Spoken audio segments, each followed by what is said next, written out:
So we have now looked at a fairy tale with the emperor's new clothes because there were magical elements and it taught us a story. We have seen a fable with the cock and the fox because there were animals as characters and it taught us a story. So now we've got myths, tall tales, and legends left to look at. This next one, it's a little tricky to figure out what it is. It is it's a piece of the story, The Marvelous Exploits of Paul Bunyan. And this is from the chapter, The Red River Lumber Company. So you have to really listen. This one's a little bit tricky. I think it's definitely one of the more difficult ones. So you should have to listen to some of these big exaggerations. There was a hint, the word exaggeration. If you go back in the lesson, that'll help you figure out what type of folk tale it is. So you'll definitely just have to listen about what they say about Paul Bunyan. Paul Bunyan started traveling before steam cars were invented. He developed his own means of transportation, and the railroads have never been able to catch up. So he's been faster than the trains. Time is so valuable to Paul, he has no time to fool around at 60 miles an hour. In the early days, he rode on the back of Babe, the big blue ox. This had its difficulties because he had to use a telescope to keep Babe's hind legs in view, and the hooves of the ox created such havoc that after the settlements came into different parts of the country, there were heavy damage claims to settle every trip.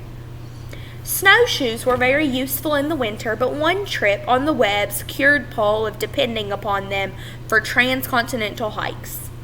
He started from Minnesota for Westwood one spring morning.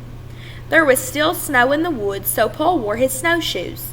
He soon ran out of his snow belt, but kept right on without reducing speed. Crossing the desert, the heat became oppressive.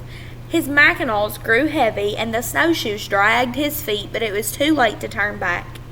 When he arrived in California, he discovered that the sun and hot sand had warped one of his shoes and pulled one foot out of line at every step. So instead of traveling on a beeline and hitting Westwood exactly, he came out at San Francisco. This made it necessary for him to travel an extra 300 miles north. It was late that night when he pulled into Westwood and had used up a whole day coming from Minnesota. So they're saying that he left Minnesota, and you've got a map on your screen so you can see just how far that is. He left Minnesota one morning, went to San Francisco, realized he was 300 miles off course, went 300 miles up to Westwood, and he did this all in one day's time on foot. Paul's fast footwork made him a good man on the round stuff, and in spite of his weight, he had no trouble running around on the floating logs, even the small ones. It was said that Paul could spin a log till the bark came off and then run ashore on the bubbles. So think about, like, sometimes some playgrounds have like a log that you can hold on and you can try and run while it spins. It's saying he would do that, like on logs floating on water. He'd run them until he'd run all the bark off the tree. He once threw a PV handle, and you've got a picture of what that looks like on your screen, into the Mississippi at St. Louis, and standing on it, poled up to Brainerd, Minnesota.